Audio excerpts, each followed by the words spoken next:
Hi, my name is Morgan Moffitt, and this is the Iliad, Book 15, The Battle at the Ships, translated by Ian Johnston. Trojans in full retreat passed the wall and ditch, with many slaughtered by Danaans. Then they stopped, regrouping by their chariots, pale with fear, terrified. At that point, Zeus, lying on the peaks of Ida alongside Hera of the Golden Throne, woke up. He stood up quickly, looked at Trojans and Achaeans, saw Trojans running off with Argives driving them from the back, among them god Poseidon. He saw Hector lying on the plain, his companions sitting round him. Hector was gagging painfully, dazed and vomiting blood. The warrior who struck him was not the weakest of the Achaeans. Watching him, the father of gods and men pitied Hector. Looking at Hera with a fearful scowl, Zeus said, "You're impossible to deal with, Hera, devising such deceitful tricks to get Lord Hector from the fight and make the army run away. But I think you may be the first to get rewarded for your wretched scheme when I flog you with my whip. Don't you recall the time I strung you up on high, putting 2 anvils on your feet, tying your wrists with an unbreakable gold rope? You hung there in the air among the clouds. Other gods all through Olympus were very anxious, but just stood there, unable to untie you. If I'd caught one trying, I'd have grabbed him, tossed him from the threshold so he hit ground, his strength all gone. But even with all that, I couldn't ease the constant pain I felt for godlike Hercules. You and North Wind drove him with storm blasts over restless seas. Your evil scheming later carried him to well-settled Kos. I rescued him from there and brought him back to horse-breeding Argos, but only after he'd endured too much. I'll remind you of these things once more, so you'll stop your malicious trickery, so you'll see the advantages you get from this seduction, this couch where you lay to have sex with me when you came from the gods intending to deceive me." Zeus spoke. Ox-eyed Queen Hera trembled as she answered. Her words had wings. "Let earth and wide heaven above be witnesses with the flowing waters of the river Styx, on which the most binding, most fearful oaths are made by blessed gods. Let your sacred head, our marriage bed, as well stand witnesses, things on which I'd never say untruthfully.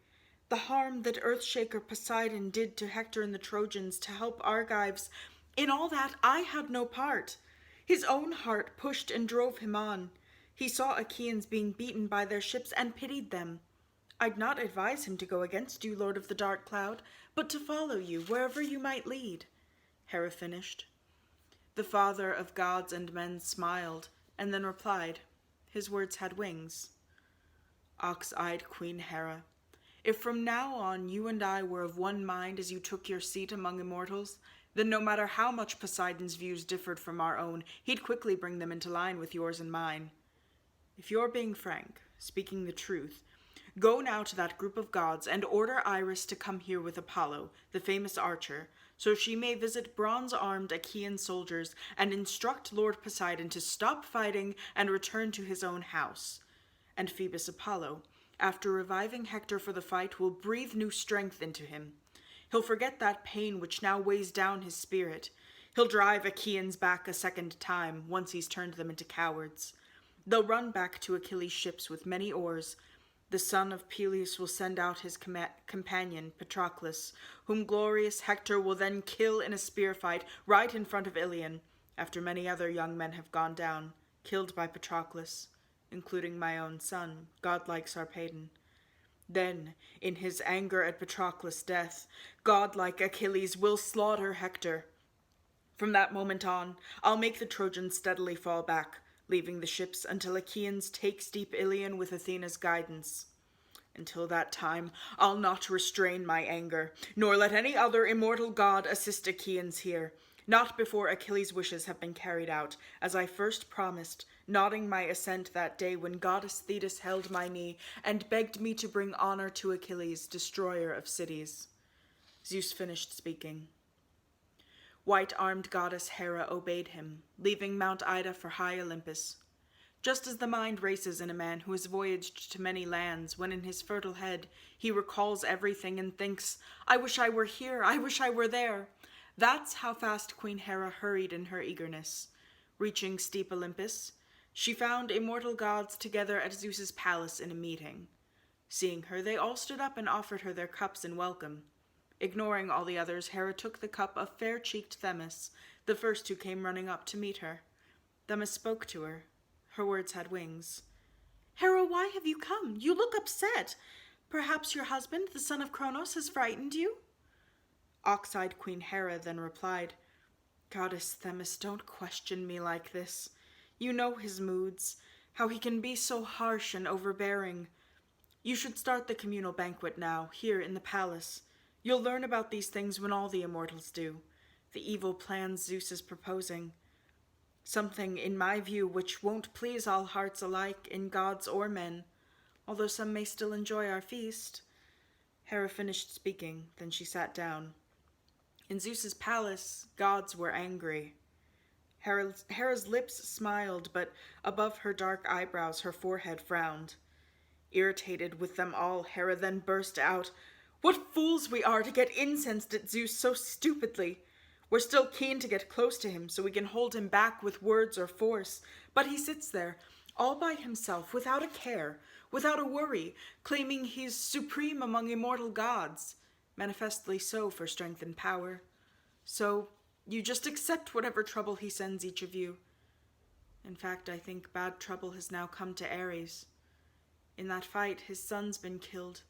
His favorite man, Ascalaphus, whom Ares, mighty war god, acknowledges as his.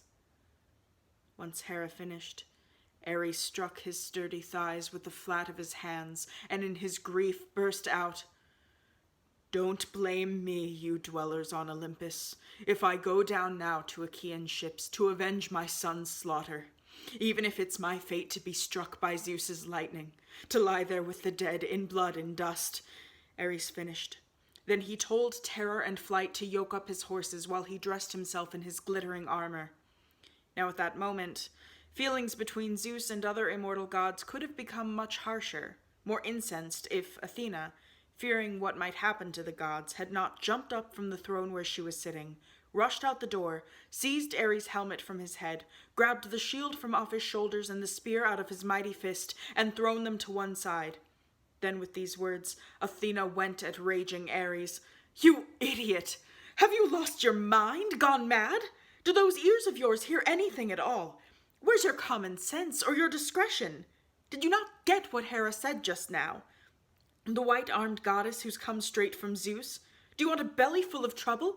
Forced to come back to Olympus, though in pain, sowing seeds of danger for the rest of us? For Zeus will abandon men immediately, those proud Trojans and Achaeans, and come here, to Olympus, then start to go at us. He'll lay his hands on each one of us in turn, guilty or innocent, so I'm telling you, set aside that anger for your son. Better men with stronger hands than his have already been destroyed and will be. It's hard to keep the families and children safe for everyone, Athena finished. Then she made angry Ares sit down on his throne. Hera called Apollo from the house with Iris, messenger for the immortal deities. Hera addressed them both. Her words had wings. Zeus is ordering you to go to Ida as fast as possible. Once you get there, look in Zeus's face. Do what he commands. Having said this, Queen Hera went inside the house, sat on her throne. Flying off in a rush, the two gods reached Ida with its many springs, mother of wild beasts. They found all-seeing Zeus sitting on Gargarus, wrapped in a finely scented cloud. The two approached, came up, and stood there before cloud-gatherer Zeus. Seeing them, Zeus's heart felt no anger. They'd been quick obeying his dear wife. Zeus spoke first to Iris. His words had wings. Go now, swift Iris. Convey to Lord Poseidon these instructions. Report it all precisely. He's to stop, to leave the battle strife and go away to the group of gods or to his sacred sea. If he won't obey my orders and ignores them, he should consider in his mind and heart this point. No matter how mighty he may be, he can't stand up to me if I attack him. For I can say I'm stronger than he is, more powerful, and I'm the firstborn. Yet his fond heart thinks it's all right to claim equality with me, whom all others fear. Zeus spoke. Swift Iris, with feet like wind, obeyed. She set off from Mount Ida to sacred Iliad, just as snow or icy hail flies down from clouds, swept on by gales from north wind, child of the upper sky. That's how quickly swift and eager Iris moved.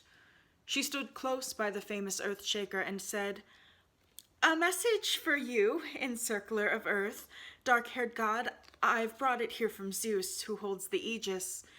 He orders you to stop, to leave the battle strife.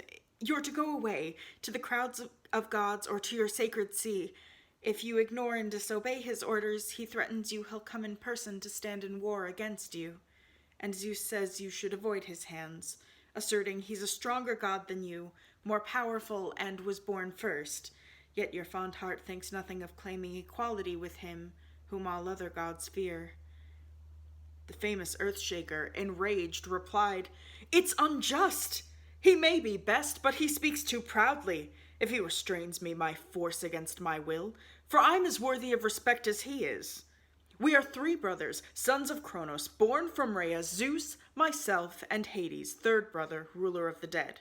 The whole world was divided in 3 parts, and each of us received 1 share. Once the lots were shaken, I won the blue-gray sea as mine to live in forever. Hades got the gloomy darkness, Zeus wide heaven with the upper air and clouds, but earth and high Olympus still remained to all of us in common. So I won't go. I won't follow Zeus's will. Let him stay for all his strength, happy with his 3rd. Let him not try to scare me with the power of his hands, as if I were some coward. It would be better if he'd use his threats, his bluster on those sons and daughters which he himself produced. They at least will have to listen to his orders." Swift Iris, with feet like the wind, replied, "Dark-haired Earthshaker, is that the message I'm to take from you to Zeus? These harsh, defiant words? Or will you change your mind? For the finest hearts can change. The Furies, as you know, always serve the Elder One." Earthshaker Poseidon then said, "Goddess Iris, what you say is right. It's commendable when a messenger understands things well, but this business brings harsh pain into my heart, my spirit, when the deity whose share is the same as mine and who's been given a common destiny wants to abuse me with angry words. However, for now, I'll concede, for all my indignation. But I'll tell you, this threat comes from my heart. If despite me, Athena, goddess of spoils, Hera and Hermes and Lord Hephaestus, Zeus spares steep Ilion, if he's unwilling to destroy it and to give great power to the Argives, let him know that with us an anger will arise that no one can appease." With these words, the Earthshaker left Achaean troops. Going to the sea, he plunged in. Achaean troops missed his presence there among them. Cloud-gatherer Zeus then spoke to Apollo. "Dear Phoebus, go down to bronze-armed Hector. Poseidon, who encircles and shakes the earth, has gone back to the sacred sea and thus avoided my anger. If he'd fought it out with me, others would certainly have heard about it, even gods below down there with Kronos, but for me this is much better. And for him too, that before we came to blows he backed off away from my hands despite his anger. We'd have had to sweat it out to end it. But take this tasseled aegis in your hand and shake it well to scare Achaean warriors. And Apollo, far-shooting god, make Hector your special care. Infuse him with great strength until Achaeans run back to their ships and reach the Hellespont. From that point on, I'll figure out how, in word and deed, Achaeans may get new relief from war." Zeus spoke. Apollo did not disobey his father. Swooping down from Mount Ida like some swift hawk killing pigeons, the fastest of all flying creatures, he found Lord Hector, wise Priam's son, sitting up, no longer prone.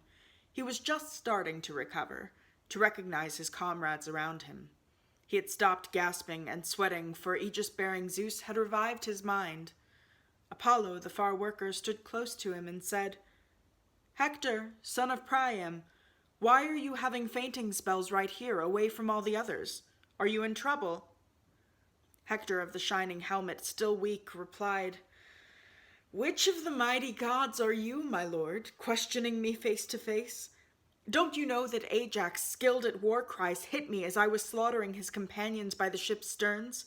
He got me in the chest with a rock and stopped my frenzied fighting.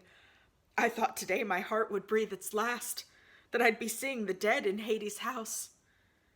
Lord Apollo, son of Zeus, then answered Hector, "Take courage now. Cronos' son has sent you a powerful defender from Mount Ida to stand beside you as your protector. Phoebus Apollo with his golden sword, who's helped you before, you and your city. But come now, tell your many charioteers to charge the hollow ships with their swift horses. I'll go ahead and smooth the horses' path. I'll turn back these Achaean warriors." With these words, Apollo breathed power into Hector, his people's shepherd.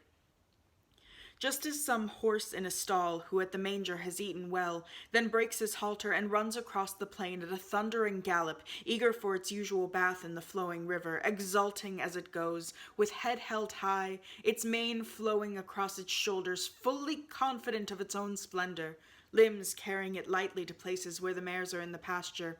That's how quickly Hector moved his feet and limbs as he urged on his charioteers once he'd heard Apollo's voice. Just as dogs and country farmers chased a horned stag or a wild goat, but the creature saves itself in a sheer rock face or dark underbrush and men have no luck finding it, but their shouts attract a bearded lion to their path who scatters them despite their eagerness. That's how Danaans, for a while, continued to press on in groups, thrusting away with their swords and double-bladed spears. But when they saw Hector moving among the ranks, they were afraid. Each man's heart sank to his feet. Then Thoas, Andraemon's son, spoke out. The best man, by far, among Aetolians, expert in the spear throw, good at fighting hand-to-hand, and in assemblies few Achaeans could beat him when young men argued. Thinking of their situation, Thoas said, "Here's something. My eyes are watching an amazing sight. Hector's got up again, evading death.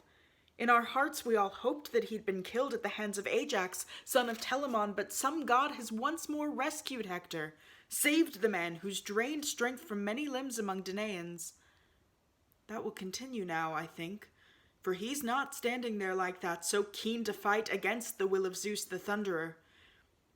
But come, let's all follow what I propose. Let's tell most of the men to move back to the ships. Those among us who claim to be the best men in the army will make a stand. If we can reach him first and hold him off with our extended spears, for all his fury, I think his heart will fear to mingle with this Danaan company." Thoas spoke. The others heard him and readily agreed. Those with Ajax, Lord Idomeneus, Teucer, Meriones, and Meges, like the war god Ares, summoning the best men, recommenced the battle, confronting Hector and his Trojans. Behind them, most of the troops went back to the Achaean ships. Trojans charged in a mass assault led by Hector, moving with huge strides. Phoebus Apollo marched in front of Hector, his shoulders covered up in the clouds, holding the fearful aegis with its double fringe glittering ominously. The smith Hephaestus had given it to Zeus to make men run from war. Apollo now held this aegis in his hands as he led on the army. The Argives, closely packed, stood their ground. Shrill war cries came from either side. Arrows flew from bowstrings. Many spears were thrown. Some impaled themselves in the flesh of quick young men. Many fell halfway before they reached Whiteskin, skewered in the earth, still longing to taste flesh. As long as Phoebus Apollo held the aegis steady in his hands, on both sides weapons hit their mark. Men kept on dying, but when Apollo stared directly at the swift Danaans and then shook the aegis, howling a horrific roar, he bewitched them all. The spirit in their chests then lost the will to fight. Just as two wild beasts stampede a herd of cattle or a large flock of sheep coming suddenly in the dark night with no herdsman present, that's how Achaeans, in their weakness, were then put to flight. Apollo sent the panic, glorifying Hector and his Trojans. Then, as men killed each other, the battlefront collapsed. Hector slew Stichius and Arcesilaus, one a leader of bronze-armed Boeotians, one a trusted comrade of brave Menestheus. Aeneas slaughtered Medon and Iasus. Medon was a bastard son of the noble Oileus, thus brother to Ajax, but lived in Philice, far from his native land, for he'd killed someone, a relative of his stepmother, Areopis, wife to Oelius. Iasus, a commander of Athenians, was known as a son of Sphelus, son of Bucalus. Polydamas killed Mecistus, and Polites killed Echius, fighting at the front. Then Lord Agenor slew Clonius, and from behind, Paris struck Deiochus just below the shoulder, as the latter fled from soldiers fighting at the front. He drove the bronze spear straight through the man. While Trojans were stripping armor from the corpses, Achaeans jumped in the ditch they dug, on the stakes, running to and fro, forced to withdraw behind their wall. Hector then gave a great shout to his Trojans. "Charge the ships! Leave the blood-stained spoils alone! Whoever I see not moving to the ships on the other side, I'll make sure he dies right there. His relatives, men and women, won't be burying him once he's dead with the proper rites of fire. Instead, the dogs will rip him up before our city." Saying this, Hector swung his whip down from his shoulders, lashing on his horses, calling Trojans in the ranks. They all shouted with him, then drove the horses pulling chariots. A tremendous noise arose. In front, Phoebus Apollo easily knocked down the banks of the steep trench. With his feet he pushed dirt into the middle, making a long, broad causeway, as wide as the distance a man can throw his spear when he's showing off his strength. Trojans poured through, wave after wave of them, with Apollo leading on, holding up the priceless aegis. The Achaean wall he easily demolished, as a child will scatter sand. In a childish game beside the sea, he builds a sand wall, then with his hands and feet flattens it for fun. That's how you, archer Phoebus, at that time knocked down what the Achaeans had built with so much effort, such hard work. You sent them flying back in panic. The Danaans halted to regroup beside their ships, shouting to each other, lifting up their hands to all the gods, with each man praying fervently. Geranian Nestor, Achaea's guardian, prayed most of all, hands stretched to starry heaven. "Father Zeus, if in wheat-yielding Argos any man has ever burned fat thighs of bulls or sheep in sacrifice to you, praying for his return, and you answered him, nodding your head and promising assent, Olympian god, remember that. Protect us from a pitiful doom. Don't let Trojans destroy Achaeans in this way," Nestor prayed. Counselor Zeus, hearing the prayers of that old man, son of Neleus, gave a great clap of thunder. When Trojans heard Aegis-bearing Zeus's thunder, they attacked the Argives all the more, drawing on their battle fury. Just as a great wave crashes from the wide sea onto the planking of a ship, driven by forceful winds whipping up the waves, that's how Trojans, with tremendous shouts, came down through the wall, driving their chariots to the fighting. The hand-to-hand combat with double-bladed spears by the ship's sterns. Trojans battled from their chariots, Achaeans from high up on the planks of their black ships. They climbed up onto the decks to fight there with long pikes lying in place for battles out at sea, jointed weapons with forged bronze at the tip. As long as Trojans and Achaeans were fighting by the wall, away from the swift ships, Patroclus stayed sitting in Eurypylus' hut, cheering him with pleasant conversation, relieving his black pain by spreading ointments on his painful wound. But when he realized Trojans were capturing the wall, while Danaans were crying out and in retreat, Patroclus groaned. Striking his thighs with the flat of his hands, he spoke in evident distress. "Eurypylus, I can't stay with you any longer here, though you need help, for a fierce battle has begun. Your companion must look after you. I'll run to Achilles to urge him to fight. Who knows? With God's help, I may rouse his spirit with my words. A friend's persuasion, perhaps, can do some good." Patroclus finished speaking and went off on foot.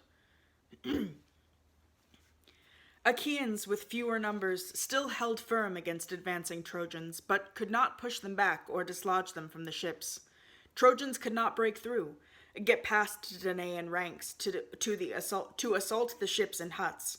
Just as a carpenter's line makes ship's timber straight when a craftsman's hand applies it, a skilled expert in all facets of his trade, inspired by Athena, that's how tensely poised the fighting in that battle stood.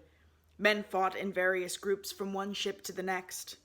Hector went straight for glorious Ajax, both men struggling over the same ship. Hector was unable to push Ajax back and burn the ship, while Ajax could not drive Hector off now that Apollo had brought him so far. Noble Ajax hurled his spear. He hit Cleitor, son of Clytius, in the chest as he was bringing fire to the ships. With a crash he collapsed, and the burning torch dropped from his hands. When Hector saw his cousin fall there in the dirt by the black ship, right before his eyes, he called out to his Trojans and Lycians with a powerful shout, "Trojans, Lycians, Dardan spearmen, don't hold back from battle in this danger. Save the son of Clytius just in case. Achaeans strip his armor now he's fallen among this group of ships." Saying this, Hector threw his bright spear at Ajax but missed. Instead, he hit Lycophon, son of Master, from Cythera, one of those attending Ajax. Since he killed someone in holy Cythera, he lived with Ajax. Hector's sharp bronze struck him on the head, above his ear as he stood near Ajax. He fell into the dust, tumbling from the stern down to the ground, then his limbs went slack. Ajax shuddered and cried out to his brother, "Teucer, my friend, Master's son, our worthy comrade, has been killed. He lived with us when we arrived from Cythera. In our house we honored him just as we did our parents. Proud Hector has now killed him. Where are your swift lethal arrows and the bow Phoebus Apollo gave you?" Ajax finished. Teucer heard him and came up running to stand there beside Ajax, with his curved bow in his hand and a quiver full of arrows. He began to shoot, loosing arrows in quick succession at the Trojans. He hit Cleitus, fine son of Pisenor, a companion of Polydamas, noble son of Panthous, who was holding chariot reins. He'd been busy managing his horses, which he was driving to where the ranks were most confused as a favor to Hector and the Trojans, but he was struck by that evil no man can defend himself against, no matter how much he desires. The painful arrow lodged behind his neck. He tumbled from the chariot, forcing his horses to swerve aside. That made the empty chariot rattle. Polydamas saw this right away and was the first to rush into the horse's path.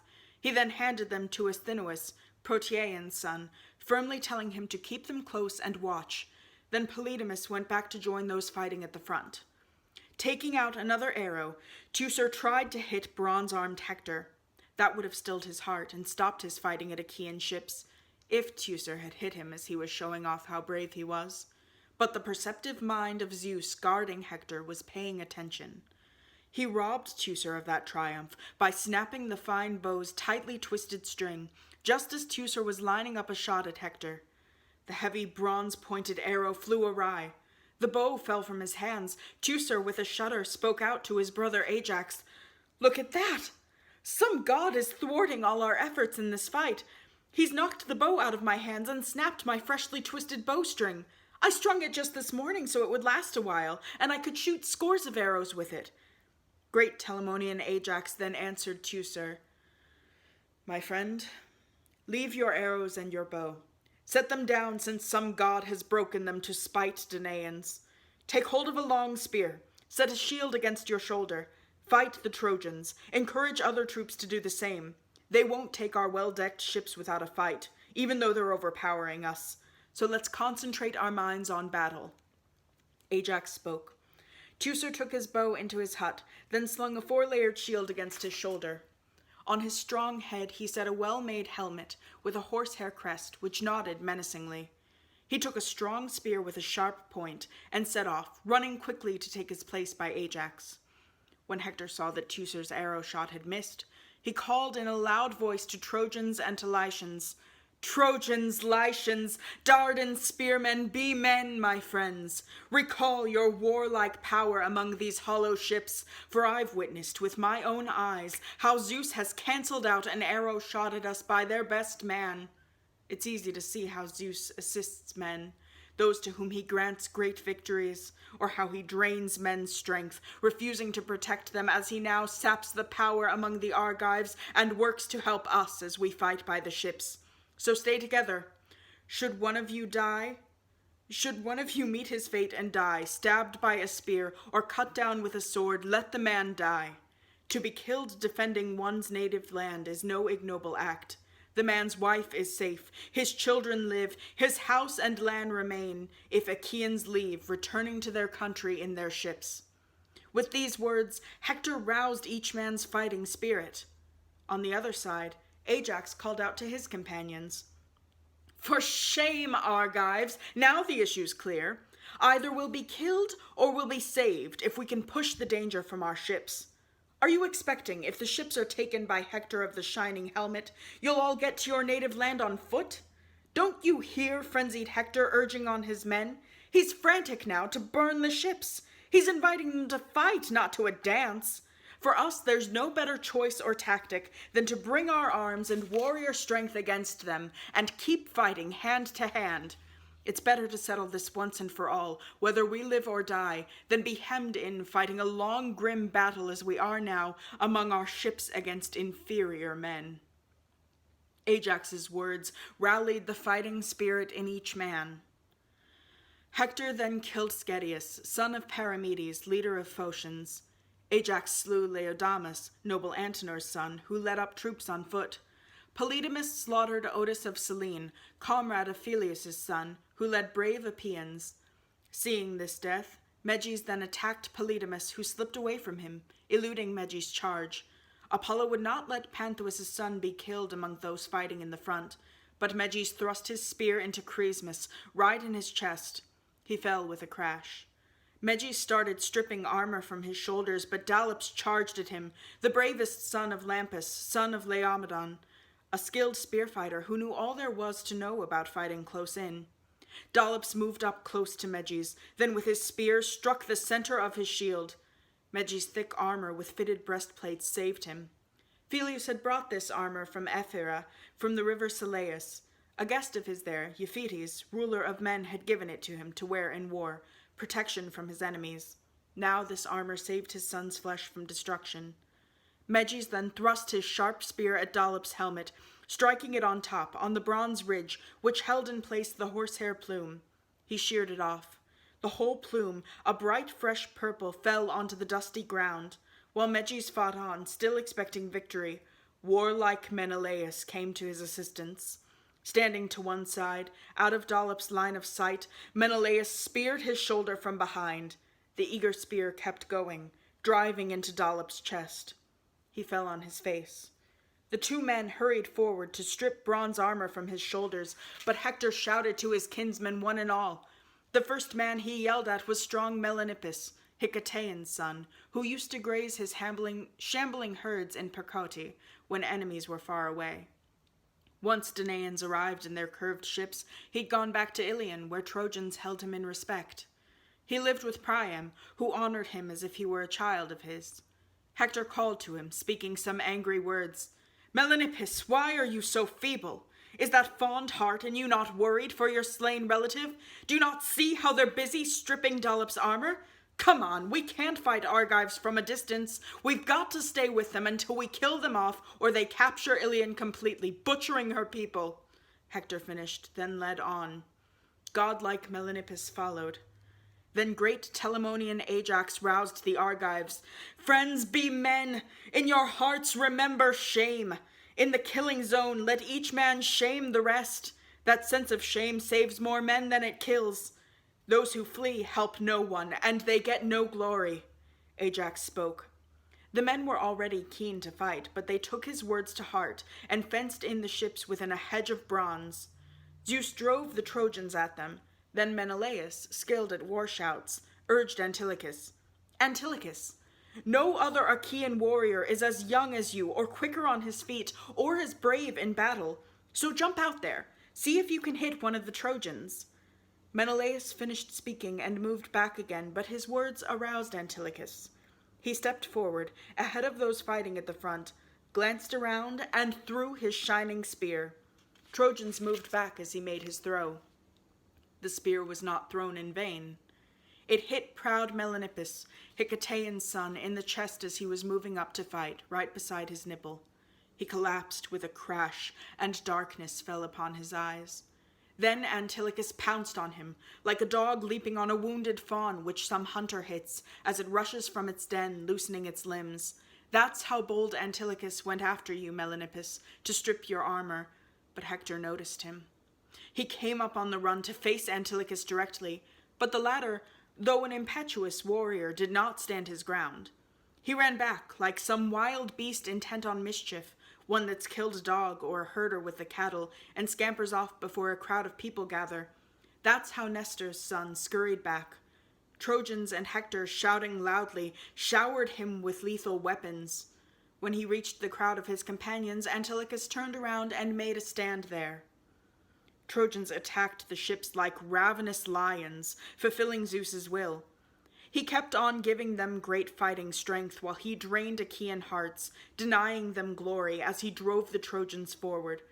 Zeus's heart was set on glorifying Hector, son of Priam, so he might throw onto the ships a blazing, tireless fire and thus fulfill completely that disastrous request from Thetis.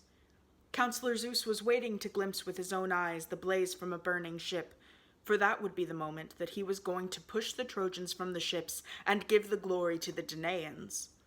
With this in mind, Zeus drove Hector, son of Priam, against those ships, something Hector was furiously keen to do. He raged like spear-fighting Ares, or deadly fire in the thickets of deep mountain forests. He was foaming at the mouth. Below his eyebrows, the eyes were raging fire. The helmet round his temples shook with menace as Hector battled on, for Zeus, the god of heaven, was his protector, giving him glory and honor, though he was but one man among so many. For Hector's life would soon cease. Already Pallas Athena was pushing forward that fated day when he'd die at the mighty hand of Achilles, son of Peleus. But now, Hector was striving to break through the warriors' ranks, probing them wherever he saw the largest groups, the finest armor, but he could not break through for all his eagerness. In their defensive wall, Achaeans held their ground. Just as a huge stone cliff by the blue-gray sea stands firm against the wind, howling straight at it, or the surging surf which pounds it, that's how Danaans stood up to the Trojans then, firmly, with no falling back. But then Hector, blazing all over like some fire, charged the throng, falling on them as a fierce wave whipped up by a storm crashes against a ship, which gets hidden in the foam. Blasts of wind shrieking past the sail, and sailors' hearts tremble with fear as they are carried off from death inch by inch. That's how hearts in those Achaeans' chests were cracking. Hector charged at them like a vicious lion, going at cattle grazing in huge numbers in the bottom wetlands of a spacious meadow, guarded by a herdsman who still lacks the skills to fight a wild beast for the mangled carcass of some shorthorn heifer. With the herd, he goes always beside the first or the last ones of the group. But the lion leaps into the middle and devours a cow as all the others scatter. That's how Achaeans then were all driven back, in awe-struck terror, by Hector and Father Zeus. But Hector killed only one man, Periphetes of Mycenae, dear son of Copreus, who used to take messages from King Eurystheus to mighty Hercules. This dishonorable man had a son with much more virtuous qualities. He could run fast and was an excellent fighter, and for his mind among the best in Mycenae. But this man gave Hector even greater glory. For as he turned, he tripped against a shield rim, the one he carried, which extended to his feet and protected him from spears. He stumbled and fell. The helmet round his temples gave a dreadful clang as he went down. Hector saw this at once, ran up, stood by Periphetes, and struck him with his spear, in the chest, killing him beside his dear companions. These men were sorry for their comrade, but could not help. They were too afraid of godlike Hector. By now they were in among the ships, encircled by the outer row of those they dragged up first. But Trojans kept on pouring in, so Argives were forced to move back from the ship's first row. But they stayed in a single group beside the huts, not scattering throughout the camp, held there by shame and fear. They called out to one another continually, especially Gerenian Nestor, Achaea's guardian. He kept appealing to each man's parents, saying, "Friends, be men! Let sense of shame from all men fill your hearts. Remember, each of you, your children, wives, possessions, and your parents, whether alive or dead. They're not here, but on their behalf, I beg you to stand firm. Don't let yourselves turn round and run away." With these words, Nestor boosted each man's spirit. Then Athena removed the strange cloudy mist and cleared their eyes, so on both sides light streamed in, back to the ships and out towards the battle groups. They saw Hector, skilled at war cries, his companions, all the soldiers standing idle in the rear, all those warriors battling on by their swift ships. The spirit in great-hearted Ajax could not bear to take up a position with Achaea's sons where there was no fighting. So with his huge strides, he kept moving up and down the decks along the ships.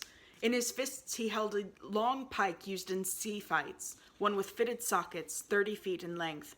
Just as a man well skilled in guiding horses harnesses together 4 chosen out of many, then drives them at a gallop from the plain to some large city on a public highway, while many men and women look at him amazed, as he keeps leaping from one horse to another, landing firmly, never slipping as they race ahead, that's how Ajax, with huge strides, kept on moving over many decks on those swift ships, shouting so his voice reached heaven, telling Danaans in fearsome yells to defend their ships and their huts. Hector did not stay in the well-armed Trojan group, but like an eagle swooping down upon some flock of winged birds feeding by a riverbank, wild geese or cranes or long-necked swans, he rushed straight at the dark proud ships to take on Ajax. With his mighty hand, Zeus pushed him from the back while urging other warriors to accompany him. The brutal fight began again among the ships. You'd think they were not tired at all, but only starting. They went at each other with such ferocity as they faced each other in that battle. Each side fought for different reasons. Achaeans thought they'd never escape that danger and would be destroyed. For Trojans, the heart in each man's chest was hoping they'd fire the ships and kill Achaean warriors. That's what they thought as they fought one another. Hector grabbed hold of a seaworthy ship at the stern, the fine, fast boat which brought Protesilaus to Troy, though it did not take him back to his own native land. In close combat by the ship, Achaeans and Trojans were hacking at each other. By this point, the battle was no more a matter of standing at some distance, enduring showers of spears and arrows, but of fighting at close quarters, united by a common spirit. Battling with sharp axes, hatchets, longsword, and double-bladed spears. Many lovely swords with dark mountings fell to earth from hands and shoulders of those fighting warriors. Earth flowed black with blood. Hector seized hold of that ship and would not let go, gripping the ornamental marker on the stern, yelling to his Trojans, "Bring fire! Raise a general shout! Now Zeus has given us a day that makes up for everything! To seize the ships that came here, contravening the gods' will, creating many troubles for us, because our elders in their cowardice restrained me, held back my troops when I was keen to fight it out at the ship's sterns. But if all-seeing Zeus dulled our minds then, now he commands us, now he drives us forward," Hector shouted. Then Trojans attacked the Argives even more intensely. Ajax could not hold his position any longer. Assailed by flying spears, he backed off a little, abandoning the deck on that well-balanced ship. He moved to the raised platform 7 feet high, and looked for Trojans, always jabbing with his pike, pushing from the ship any Trojan bearing tireless fire, always yelling fearful shouts at his Danaans. "Friends, Danaan warriors, companions of Ares, be men, my friends. Recall your battle fury. Do you think we've got people out somewhere behind us, or some stronger wall which will hold off our men's destruction? There's no nearby city fenced with walls where we can defend ourselves, or with many men turn the tides of battle. No, we're here on this plain, crammed with well-armed Trojans, our backs to the sea, far from our native land. The light that'll save us lies in our hands, not in holding back from battle." Saying this, Ajax kept on jabbing ferociously with his sharp pike.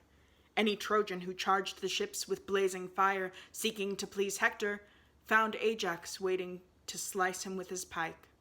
He wounded 12 men in close fighting by the ships. Thank you so much for listening. This has been the Iliad, Book 15, translated by Ian Johnston. Be sure to visit EastLine Theater's page tomorrow for Book 16. Stay safe, stay healthy. Thanks again.